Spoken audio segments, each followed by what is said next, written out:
Well, now that we know what it's going to take to not make any mistakes, how are we going to decode that 360-degree perspective that the customer is expecting in their journey online? Understanding what drives, changes, excels the customer relationship with the brand, and connecting with the customer by exploring the changing dynamics of the new digital customer ecosystem. We've got a great panel to talk about that, and I'd like to call on stage Vinay Bhatia, CEO, Group Loyalty and Analytics at Future Group. Rajesh Sethuraman, Head of Marketing, Easybuy Format, Max Retail in the Landmark Group. Sarfraz Miller, Head of IT at Celia Future Fashion. Shambhav Chauhan, Executive Director, Jet Blue Lifestyle. Arun Gupta, CTO, Praxis Home Retail. And moderate the discussion, Amin Kassam, Chief of Retail Operations at Shopper Stop. Good afternoon, everybody. How's the Josh today? Thank you. Right. This is an interesting session because the subject matter says decoding the 360 understanding of the customer journey. We don't have the answer to decoding it. What we can do is we can give you our experience, what we believe the different nuances and transformations are happening in the world just now. Before we do that, there was a very good article stroke paper by KPMG, which said, forecasting what are the 5 key game changers which will be for for international retailing from now to year 2022. Number 1 game changer will be customer experience. Customer experience to the point that most retailers measure their business on sales per square foot. It may well change into experience per square foot. Secondly, the leveraging factor from artificial intelligence. Historically, retailing had or has customer segmentation by type of graphic, genre, etc. I think those days are gone. The key leveraging factor now is a segmentation of one. How does personalization, your knowledge of the individual customer, their buying patterns, their fashion aspirations, how can you forecast, predict that, and make that consumer aligned to your brand? Number 3 is the rise of the discerning customer. The discerning customer in today's age is so technical savvy. The information is a plethora of information across the world. And the consumer is the most knowledgeable we've ever had. 4th one is a retailing as we think, which is of tomorrow. Most of us here now. And how does that evolve going forward? And last but not least, this is a very interesting one, which is the juxtaposition between East and West in terms of retailing evolution. And the general forecast is that East will supersede the West. So I think those are some interesting dynamics in terms of the context of what this session is. I'm a British expat, so I've 30 years experience in the UK. I just want to share something and put a couple of things into context, which I discussed with my colleagues earlier. If you look at the UK market just now, it's the online participation is huge now. The online mix is huge, which is very good in terms of a consumer perspective. But there's a downside to that, and the downside to that is some of the collateral damage that is done to the bricks and mortar business.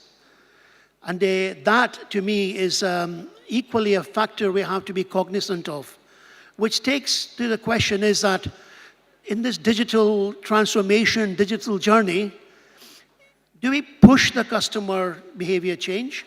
Is a pull mechanism. And if we push that behavior change, does it become complementary to your existing customer experience, or does it become substitutional? And I think that's a challenge that most retailers, brands, which I believe, and my own personal opinion is that in the UK, if you look at the department stores, Debenhams, House of Frasers, Debenhams, House of Frasers, almost liquidation. Debenhams in a really precarious position right now.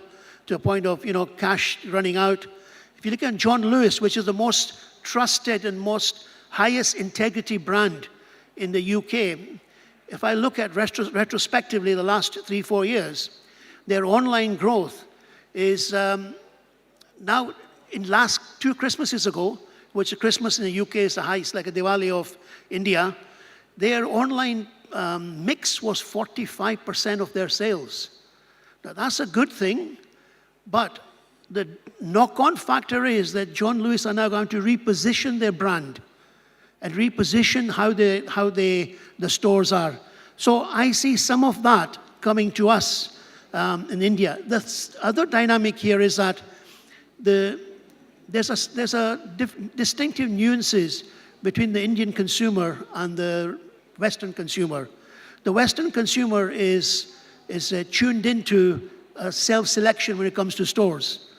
But when you look at the Indian consumer, the expectation of assisted service, expectation of service, and there's a low tolerance factor of shoddy service.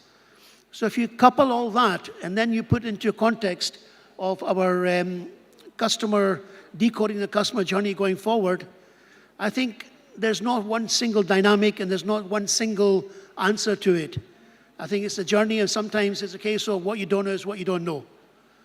So based on that, my learned panel here, I'd like to start with Mr. Arun Gupta, who is the guru of, in fact, this looks like a Shopper Stop panel because 3 of our ex-Shopper Stop colleagues here.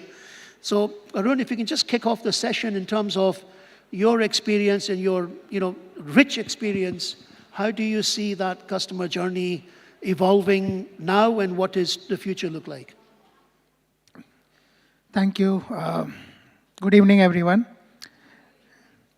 So the title of our session looked very interesting, 360-degree view of the customer.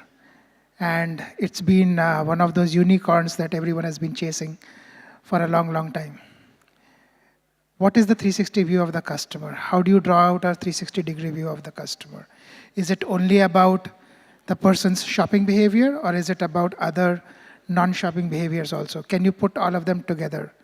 Social media promised to do a lot of that. Never really happened in reality for most of us. Data definitely gives you a lot of insights if you know what you're looking for. But if you don't know what you're looking for, it all appears like noise. What do people end up using data for? Just to look at past performance and hopefully influence the future performance. In the early days of my journey, when smartphones were really becoming reality, one of the things everyone said, smartphone will change the world. And I said, yes, it will change the world, except we don't know how. And my favorite quote in those days used to be, a person with a smartphone does not become smarter. They're still who they are, and they will behave the way they are. Yes, they have a lot more information available to them, but everyone does not use the same information the same way. The information given to two people, they can interpret it very differently. And that's the struggle that retail has been facing for a long, long time.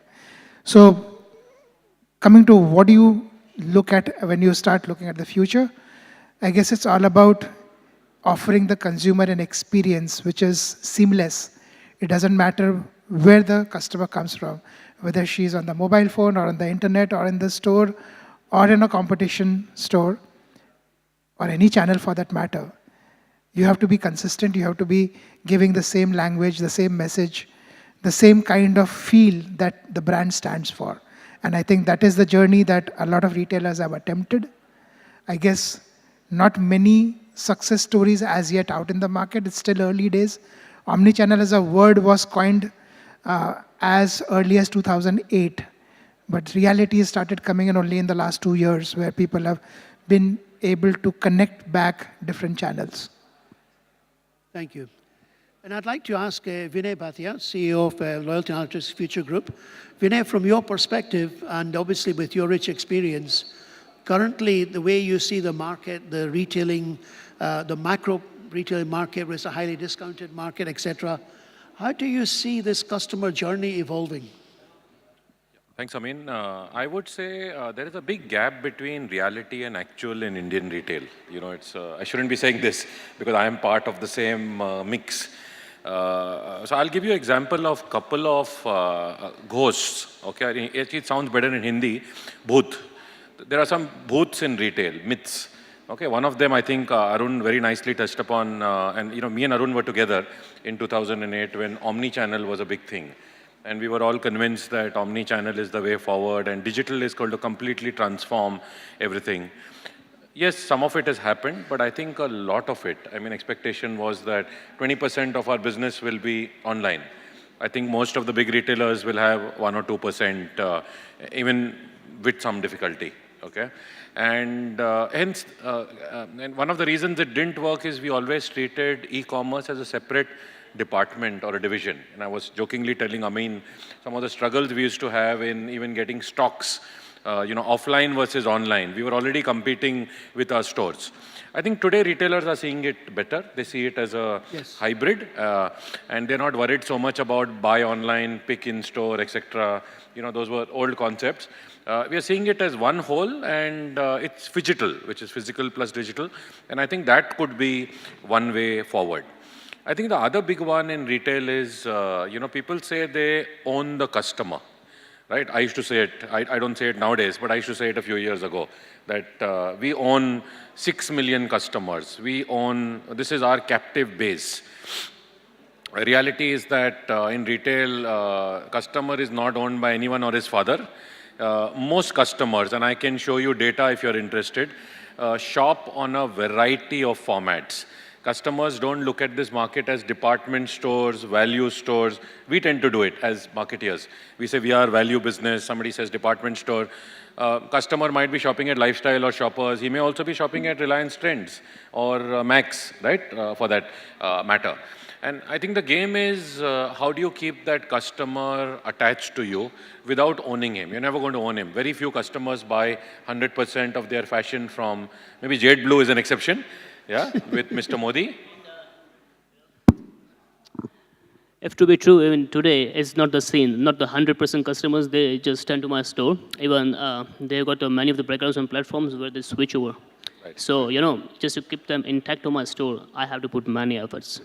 Yeah, so, you know, so I think that's another big myth of owning customers, and I think that reality is very clear. There are enough online people who also own customers, but nobody completely, customers own themselves and they have their own, you know, thinking. The last thing I would just add is, you know, the role of technology in this whole, you know, I have been part of panels like this for the last few years, and we've discussed so many platforms, tools, techniques, but really, simplifying technology, making it easy to use for even a housewife in a small town of India.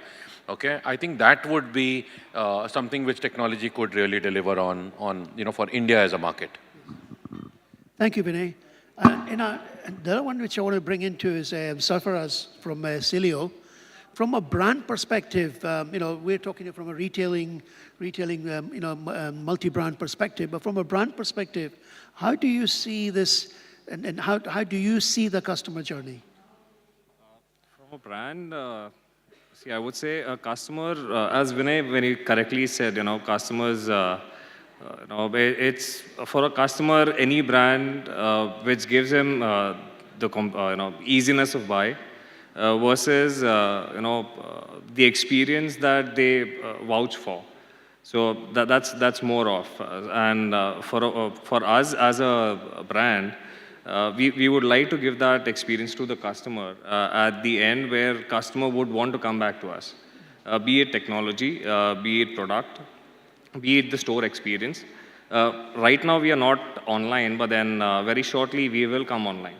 And that's where we are targeting our customers in such a manner where whatever they see in our stores, maybe with our partners as well, the price parity that we are looking at. So that is very important for us. And as a customer, you know, price is something which triggers them to an extent. So that is our focus, and we'll try and you know, build on that. From a independent retailer perspective, Sambhav, obviously, great success in your business and your stores are super looking stores. What is it you believe from your perspective that's given you that success and in terms of that loyalty towards your brand? As far as what I have understood, the retail is all about three P's. Three P's is all about retail is like a people, profit, and product.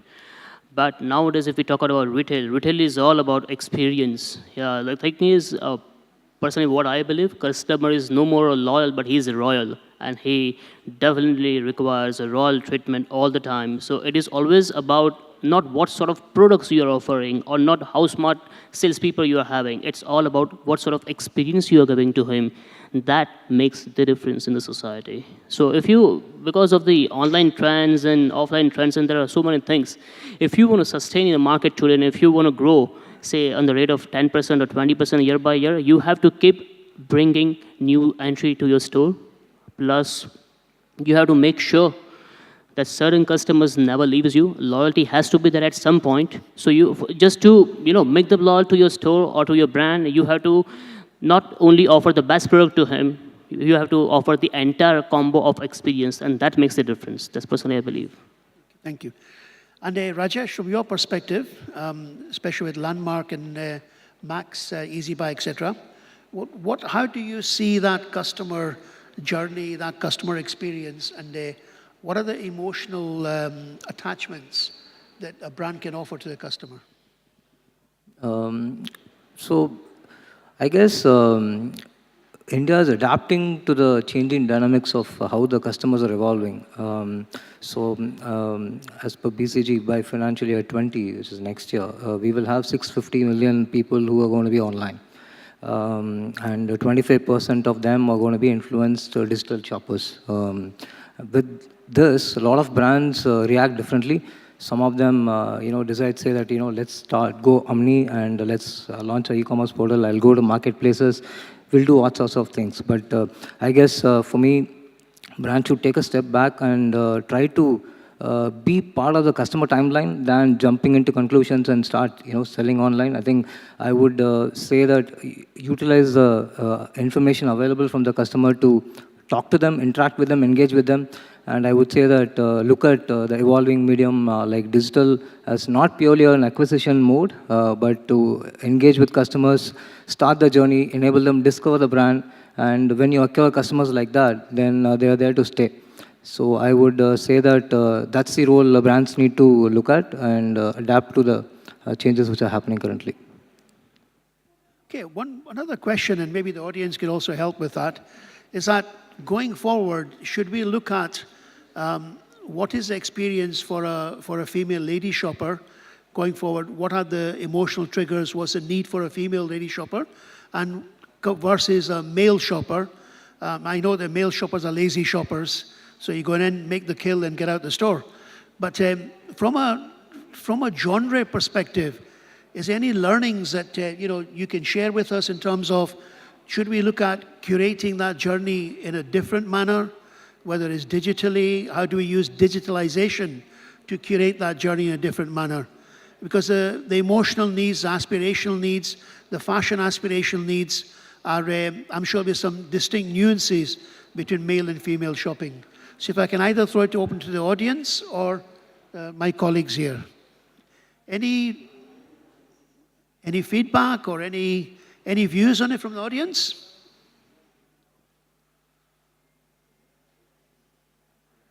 A lot of millennials there.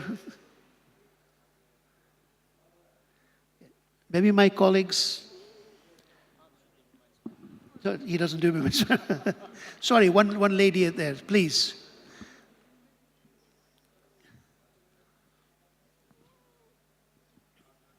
Can we hand a microphone? Thanks. And we would really value your feedback as consumers, what your expectations would be. Like you said, like male shoppers are lazy shoppers and women would love to browse over the internet. So, to make a lazy shopper really shop, if you can show him already what he is interested in, and you can actually click through, because we have been talking a lot about personalization, right? So, I think we should really focus on personalizing what the user is interested in, really. And then, because if he is not interested, the first few minutes is when you tap his attention. So if you're not able to tap him in the first few minutes, then it is really, you're losing out on that sale. So vis-a-vis a female customer, she might even want to navigate a little more because the options for her are much more than what you have for a male. So I guess, and like targeting very specific markets, the growing markets, like for example, men's grooming, which is booming, and targeting those kind of, identifying the topmost category and probably personalizing those top categories would, I think, definitely help. Okay, guess that's the role artificial intelligence can play on that, yeah? Vinay, do you want to respond to that? Thank you so much. Yeah, I think a good point she makes about personalizing. And it might be a little trickier to do it inside a store because, and I think, Amin, you guys have done a fabulous job with the personal shopper, initiative. And I think there are a couple of people here who have also led that along with you, Amin. So it's a little tough to do it in-store because, unfortunately, most of our membership or loyalty programs read you only after you bill. Am I right? Most often. It's only after everything, the whole story is over, and then on the way out, you get identified as Arun or, Rajesh or Amin. Imagine if you could do this when he walks in. And I think with apps, for example, we have an app called Future Pay, which we use across the group, which is really successful. There are ways now where you can identify a customer when he comes in. And, the store or the unit head or the store manager can actually have a blip on his phone that, Arun Gupta is in today. He's interested in casuals. And that's what he's already, he likes pastel shades, for example. And that kind of service could be actually given. So you can do a lot of pre-calculation based on past data, but don't wait for the card to be swiped because that's too late. If it can be done the minute, and why even inside the store? We are actually testing something in Ghatkopar where if you're in the mall, you could, through beacons, and these are not very costly things any longer. Okay, you could get a notification saying that there is, 200 rupees off on avocados, if that is, your kind of personality or profile, and a way to get you into the store. So I think all of those things, it's early days in the technology, but all of those are possible. Yeah, because I think we're also doing some work on that area with geotagging and using the special membership base in terms of the behavior patterns, shopping patterns, etc. But I think the other challenge also retailers will face is that through online growth, footfall or customer entry challenges, it's not going to go away. So how do we use the customer journey and analytics to drive frequency using the knowledge of our customer buying patterns back into the store? Arun, any comments on that? So it's very much a possibility with whatever is available today as technology. The question is, where do you draw a line in terms of how much you want to know about the customer and where do you start infringing on the customer's privacy? GDPR is already reality in Europe and in India also likely to come by end of this year. In terms of everything that you do has to have a consent. And consent-based architectures obviously have a very different challenge compared to what we currently see. When you talk about connecting back to the customer's journey, personalization, a lot of those things, I guess a lot of times we are hitting in the dark. Sometimes we get it right, sometimes we don't. I'll give you a simple example of my daughter who shops for clothing in 4 different types of formats. The first one, obviously, her favorite is H&M because happens to be trendy clothes that teenagers like nowadays. And guess what? When she wants ethnic wear, any guesses where she goes? Any guess? She goes to D-Mart. Why? So 200 rupee Indian wear versus a 2000 rupee Western wear in a H&M. And she says, Dad, it fits me so well. I'm not looking for something which will last me for a year. I wear it for 2 months and I'm okay with it. I can just throw it away. So consumer profiling, when you start doing it, you only know what you know. You don't know the rest of the consumer. And today's consumers are not necessarily as active on social media as probably 4 to 5 years back. Everyone is talking about Facebook being, you got to be there, you got to post everything that you do. No, hardly anyone does that anymore. It's all within closed user groups. It's not necessarily out in the open. So I guess the challenge, which continues to evolve as we keep on addressing today's problem, tomorrow's problem starts facing us to say, okay, how are you going to address this now? So it's a journey that continues over and over again. Thank you, Arun. I think we have a member of the audience who would like to ask. So I had a feedback from as an e-commerce customer. Now, since we are talking about personalization, you guys are tracking what I am purchasing or probably what is there in my cart. There's one feedback that I would like to give, that every time, say, Ajio sends me an offer saying 70% off on whatever, the latest styles.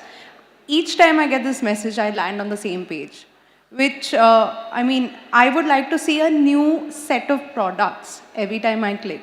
But the problem is, every time I open it, I see the same order of the products and probably the same discount.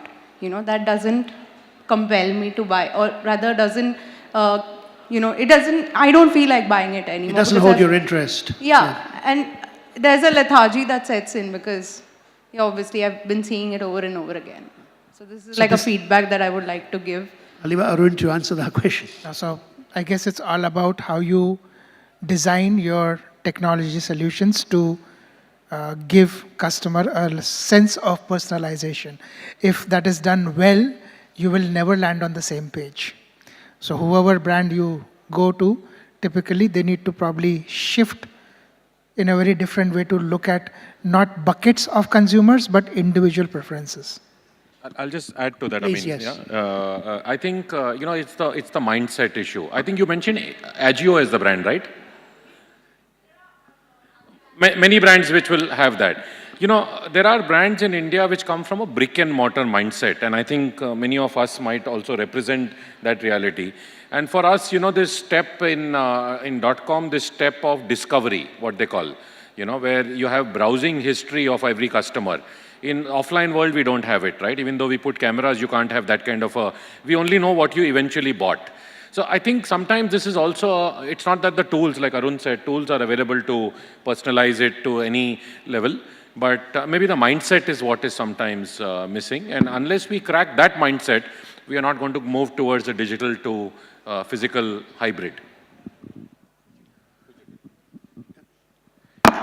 Any other questions? Because I think there's some really good inputs coming from the audience, and part of this session is we'd like to make it interactive and learn from you what your expectations are from a brand, and what are your trigger points, or rather rephrase the question, what would be the emotional attachment trigger points they'd have towards a brand in terms of your shopping journey, whether it's offline or online? Any, please? Please. Sir. Hi, I'm Sumit Gupta. As a consumer, you're asking, I'll not say emotional trigger points, but now I personally now have started buying products that I prefer a little high quality. So for that, I would pay a certain amount of money. So when I'm shopping in that range, that means I'm not looking for a product that I will use for 2 or 3 times and then throw away. I'm looking for a product, I'm ready to pay for money, I'm looking for a product that would last for a certain amount of time. Let's say a year, 2 years, 5 years, whatever. So my point here is either in the offline or in the online, wherever you're selling it, you have to give enough content, enough information on the product as a hang tag or on the packaging, or if it is in the online sector, then on the website, on the web page where you are selling it. Enough information has to be there to convince me, or to a shopper who is paying a certain amount of money, to convince the potential buyer that this product is worth the money I'm asking you to pay. Sales, yes, sales are great. They are a kind of a trigger, or buy it before it's over and so on. But let's say we are buying it in the remaining 10 months when there is no sale, Yeah. there must be enough information, enough convincing information available on the point of sale to convince me that this product is worth my money. I think that's a really good point. Anybody like to add to that? Yeah, please. I think your point's very, very well made. Thank you. So, hi, I'm Manish Bhatia. Hi, Manish. So, I'm part of Landmark Group. So, something more added to this, I'm saying, so online when you shop as a consumer, a lot of information you see how many people have bought it, product reviews and all those things. So, in physical retail, I think if we have, I don't know how technology will be able to do this in future, but something like this, so I think you said that now technology is coming. So if we can have maybe one browser or one gondola, like in last 1 month, so many consumers bought it, I think that will become more relevant to the consumers. In fact, Manish, we are taking good point from both of you. We are exactly trying to do something like this. I think in China, QR codes became so ubiquitous. Everything is on QR in China, everything. Okay, this cashless economy. We are attempting in our fashion range to put in some form of a QR code with each garment. So, if you are buying, let's say, a casual pair of shorts, you would have every information, okay? Although this is not something every customer would do, I think, I would say it's very important to create good quality content. Typically in a retailer environment, a marketing department creates content. But I think going forward, you will see that, content is a discipline by itself. And if you could have high quality content, it's happening in China, it's happened in the West. And if you could have a simple, like for example, a QR or an app to scan. To scan and then maybe the consumer comes to know about all the details, not just the pair of shorts, what's the fabric if you're interested, what's the cart, what are the other colors available. Maybe you could also put in what is in stock right now, okay, in that. So, eminently doable. And can we integrate RFID also from a technology point of view? You are stealing the thunder from us. I think we were talking about it a while ago. They are doing that. Cost dependent, it is something which is, work has begun on that. RFID can enable this. That's right. From a brand perspective, Sivaraj, how would you respond to that question in terms of your brand? How would you articulate because I think the key question came here is the apprehension of the quality of what you're paying for, yeah? So from a brand perspective, how would you see articulating and giving the consumer the satisfaction that I can buy this? From a brand perspective, there are certain labels which are put on products, but then those are, how do you handle a product? For a pair of jeans, there are very specific, guidelines which are very standard. But for a jacket or a leather jacket, what is the kind of leather that we are using, or what is the kind of materials that we are using? That's something that we have started. But then that's only in brick and mortar store. If we talk about a marketplace or if we talk about a website, those things are still missing. We are trying to bridge that gap at this stage. I wouldn't say we have. We are still working on it to make sure that whatever customers' thought process is before they plan to buy a product, that needs to be tackled, and those things needs to be very crisp and clear on these platforms. So yes, the work has started. I wouldn't say we all have achieved it, but definitely that's a point for thought, and we are working on it at this stage. So yes, adding to what Vinay Bhatia said about the QR codes, that's again a very good, valid point. Let's see how well we can do it via technology and take it forward. Any other questions from the panel? Please. Sir. Good evening, everyone. Good evening. My name is Pradeep Manjrekar. I'm going a bit off the topic, but I represent a company called Pepper. And we work towards utilizing waste to an extent so that it's sustainable and it comes back within the circular economy. So now my question to all of you is, as Mr. Arun said, which is something which happens in every household, that once you use a garment and then you just get rid of it. Can we as brands and platforms come up with a way wherein your customer, especially the loyal segment, comes back to you with those garments which are not of use to them, and you could reuse them, upcycle them, so that it could help the people who are not so fortunate. Because we all agree that there's a lot of waste that is generated from the textile industry as well. So I'd like to know your view on this, please. If I can just quick response to that. Having been from the UK, I was Senior Vice President for TK Maxx, which is TJX Corporation, a US company, and it's off-price retailing. We exactly do that, and or we used to do that, is where one day a year, right, we used to call it Red Nose Day in UK. In that Red Nose Day, you can bring your old clothes in, right, and we have, big buckets, etc. We'll give you a notional value and then recycle that back into charity. That was done under the umbrella, Sierra umbrella, of Red Nose Days, a big charity event, huge, everybody on BBC television, etc. So I personally believe, going forward, especially with the way the world is shaping up, I think there is a lot of mileage, in doing that as well, as part of your Sierra policy. Yeah. Just to add, do you guys know how many liters it takes to make a pair of jeans, denim jeans? Quick. Anybody? It's thousands of liters. This is shocking to me also. I would have imagined 10 liters, 20 liters of water might get used to dye or wash a pair of denims. It's in thousands of liters. So I think, Pradeep, very valid point. I think most retailers, Shoppers, Future Group, we've always had some form of exchange. But I think there is clearly a case for, so we have an exchange in Future Group in our hypermarket Big Bazaar, where we collect anything that is there at your house, right from steel utensils to newspapers.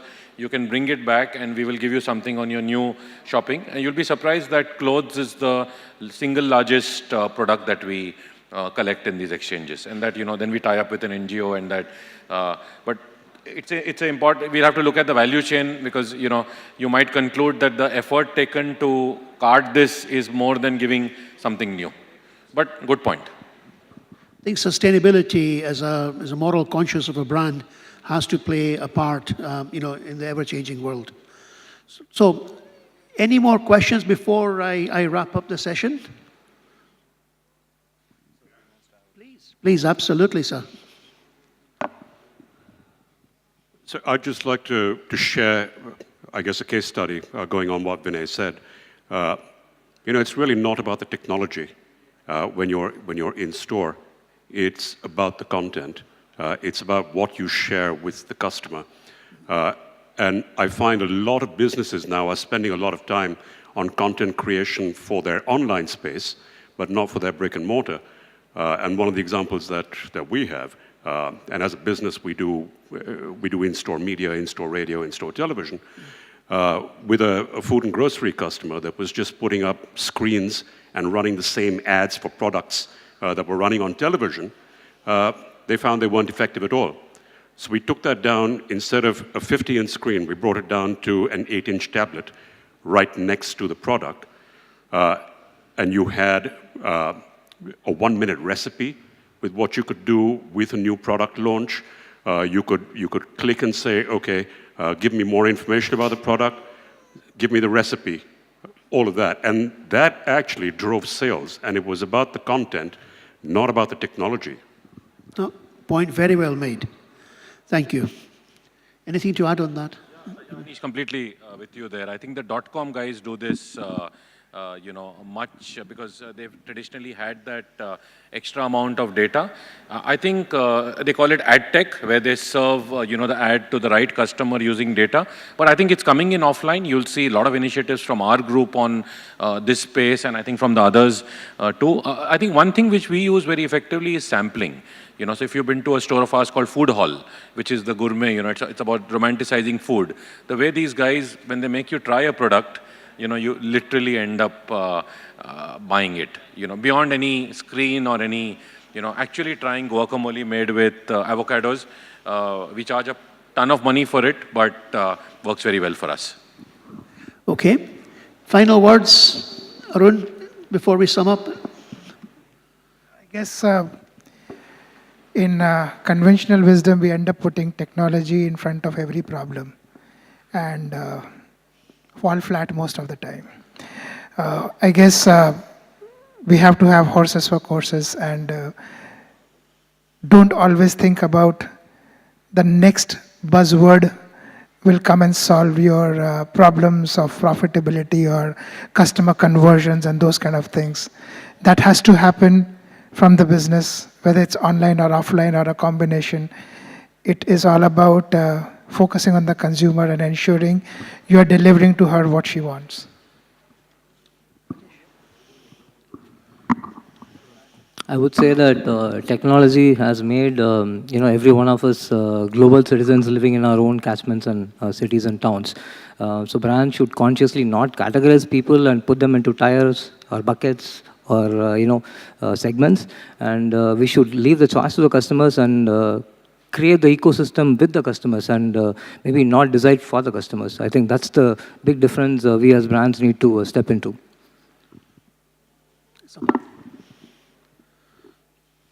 And what I personally believe is, as an independent retailer or a regional retailer, you can say, it's definitely there's a lot of competition, and competition is gonna grow more and more. So rather than focusing just on top line and acquiring a consumer data more and more, companies should look at the bottom line as well about profitability. That's what my personal belief is. Thank you. Thank you. So last words would be, we cannot drive customer. Customer has their own way of dealing with things. So the best and the possible way for us is we identify customers, we try and cater to their needs, and at the end we give them what they want. So that would be the key, rather than running around and pushing with offers to customers which may be irrelevant half of the time. And so that's the way we need to go and take it forward from there. Okay, it's just so finally summarizing, I'm not sure that we can give you the answer. We've got the answer in terms of what decodes the customer journey experience. I think it's as a joint learning, it's an evolution at a very, very fast pace. And the brands who are willing to listen to their customers, brands who have very open minds and no legacies to play on, I think that's the way of the future. I think the technology will play a massive part in the future, but it has to be symbiotic and it has to be complementary, growing complementary, as opposed to substitution experience. My own personal belief is that we will never see the end of brick and mortars. The only thing we'll see is how the shape will evolve. And based on that note, thank you so much, everybody, for your contribution. And thank you, gentlemen, for your contribution. Thank you.